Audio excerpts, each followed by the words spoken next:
আপনি যখন আপনার পাশে একজন প্রিয় মানুষ পাবেন, একজন বিশ্বস্ত মানুষ পাবেন, তখন নিজেকে খুব ধন্য মনে করবেন। কারণ এই মানুষটা আপনার পথ চলাকে সহজ করে দিবে। আপনার দুই হাতটা ধরে বলবে, তুমি এত চিন্তা করছো কেন, আমি তো আছি। সেই মানুষটাই হচ্ছে আপনার সবচেয়ে প্রিয়জন, আপনার সবচেয়ে আপনজন, আপনার জীবনসঙ্গী। হ্যালো এভরিওয়ান, আসসালামু আলাইকুম। সবাই কেমন আছেন? আশা করি আল্লাহর রহমতে সবাই ভালো আছেন। আমি আপনাদের দোয়ায় আলহামদুলিল্লাহ ভালো আছি। আজকে চলে আসলাম নতুন আরেকটা ভিডিও শেয়ার করতে আমার ভাইয়া আপুদের সাথে। আমি আমার বেডরুমটা খুব সুন্দর করে ক্লিন করে নিচ্ছি। গ্রামের বাড়িতে যাব, আমার মা অসুস্থ, মাকে দেখতে যাব। তাই যাওয়ার আগে নিজের ঘরটাকে একটু সুন্দর করে গুছিয়ে রেখে যাচ্ছি। কোথাও যাওয়ার আগে দেখবেন এই কাজগুলো যদি আপনি করে রাখেন, তাহলে আসার পরে আপনার অনেক বেশি কষ্ট হবে না। কারণ এই কাজগুলো আপনি অনেকটা গুছিয়ে রেখেছেন, তাই আসার পরে হালকা পাতলা একটু করে নিলে হবে। আমিও বাড়িতে যাওয়ার আগে এই কাজটা করে নিচ্ছি। কারণ এখন হচ্ছে শীতকাল, এই সময় বৃষ্টি হয় না, তাই ধুলোবালির পরিমাণটা একটু বেশি থাকে। তাই আমি আমার বেডরুমগুলো সুন্দর করে গুছিয়ে নিচ্ছি। আমরা সবাই চেষ্টা করব কোথাও যদি যাওয়ার আগে আমরা নিজের এই ঘরটা সুন্দর করে গুছিয়ে রাখি, মুছে পরিষ্কার করে রাখি, তাহলে আসার পরে যতটা যাওয়ার আগে পরিষ্কার করে গেছি ঠিক ততখানি কষ্ট হবে না আসার পরে পরিষ্কার করতে। তাই বলবো কোথাও যাওয়ার আগে যদি হাতে সময় থাকে, তাহলে নিজের ঘরটাকে একটু পরিষ্কার করে রেখে সুন্দর করে গুছিয়ে রেখে যাবেন। তাহলে আপনি একটু রিল্যাক্সে ঘুরে আসতে পারবেন, আপনার কাছে শান্তি অনুভব হবে। আজকে আমি আমার বেডরুমটা সুন্দর করে গুছিয়ে নিচ্ছি।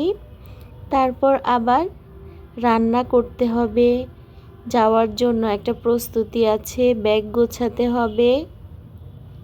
সব মিলিয়ে একটু তাড়াহুড়ার মধ্যে আছি।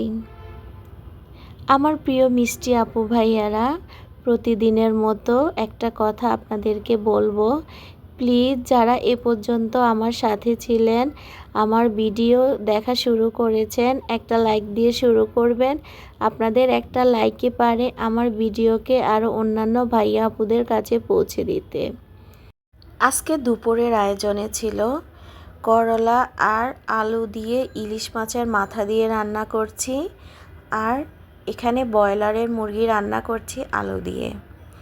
আমি করলাটা ভালোভাবে কষিয়ে নিচ্ছি আর অন্য সাইডে মুরগির মাংস কষিয়ে নিচ্ছি। মুরগির মাংস রান্নাতে যদি একটু ঝালের পরিমাণটা বেশি দেওয়া হয়, তাহলে কিন্তু খেতে ভালো লাগে। আমার মিষ্টি আপু ভাইয়ারা যারা আমার চ্যানেলটি ভিজিট করেছেন, যদি ভালো লাগে তাহলে সাবস্ক্রাইব করে পাশে থেকে যাবেন। আর আমি ইউটিউবের নিয়ম মেনে 24 ঘন্টা পর আপনাদের চ্যানেলে ইনশাআল্লাহ পৌঁছে যাব। আমরা সবাইকে যদি সাহায্য না করি, তাহলে কেউ কোনো দিন এগিয়ে যেতে পারবো না। এই প্ল্যাটফর্মে সবাইকে এগিয়ে নিয়ে যেতে হবে, কেউ একা এগিয়ে যেতে পারে না। তাই বলবো প্লিজ সবাইকে সাহায্য করবেন, আমিও সবাইকে সাহায্য করি। আমি যার ভিডিও দেখি, ফুল ওয়াচ করি, আর যাদেরকে সাবস্ক্রাইব করি আমি চেষ্টা করি তাদের ভিডিওগুলো অবশ্যই দেখতে। তাই বলবো প্লিজ আমার ভিডিওটা দেখবেন, যদি ভালো লাগে তাহলে শেয়ার করে পাশে থাকবেন। এখানে আমার সবজিটা কষানো হয়ে গেছে, আমি এখন ঝোলের পানি দিয়ে দিলাম। করলা সবজিটা আমাদের স্বাস্থ্যের জন্য খুবই উপকারী।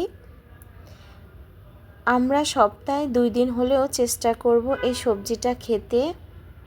করলা সবজিটা যাদের ডায়াবেটিস তাদের জন্য খুব বেশি উপকারী।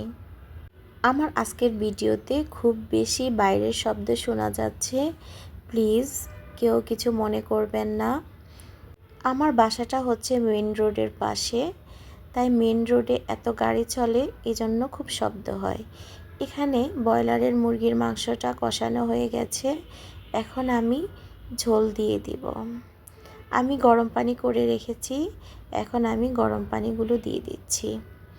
এখানে আমি পরিমাণ মতো ঝোলের পানি দিয়ে দিব, কারণ ব্রয়লারের মুরগিটা সিদ্ধ হতে বেশি সময় লাগে না, তাই আমি অল্প পরিমাণে ঝোলের পানি দিয়ে দিচ্ছি। আর ব্রয়লারের মুরগিটা একটু ঝাল ঝাল করে খেতে কিন্তু খুবই ভালো লাগে। মাঝে মাঝে ব্রয়লারের মুরগি নিয়ে আসি, আর ঝাল ঝাল করে রান্না করলে আমার কাছে ভালো লাগে। এই যে দেখেন আমার করলা রান্নার ফাইনাল লুক। করলাটা কিন্তু খেতে খুবই ভালো হয়েছে, আর আমি খুব পছন্দ করি। আর এটা হচ্ছে আমার মুরগির মাংস রান্নার ফাইনাল লুক। মুরগির মাংসটা খুবই মজা হয়েছে, আমিও খেয়েছি, আমার বাচ্চারাও খেয়েছে।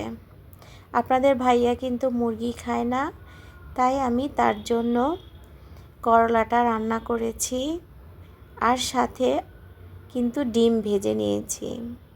আপনাদের ভাইয়া পেঁয়াজ কেটে ডিম ভাজি করলে খুব পছন্দ করে, আর আমিও পছন্দ করি। ডিমের রেসিপির মধ্যে আমার কিন্তু পেঁয়াজ কেটে ডিম ভাজি করে খেতে খুবই ভালো লাগে, তাই আমি করলার সাথে 2টা ডিম ভেজে নিয়েছি, আর আমরা হাজব্যান্ড ওয়াইফ খেয়ে ফেলেছি। যারা এতক্ষণ আমার ভিডিওর পাশে ছিলেন, লাইক কমেন্ট শেয়ার করেছেন, তাদেরকে অসংখ্য ধন্যবাদ। আমি সবার জন্য দোয়া করি, সবাই আমার জন্য দোয়া করবেন। আল্লাহ হাফেজ সবাইকে। আসসালামু আলাইকুম।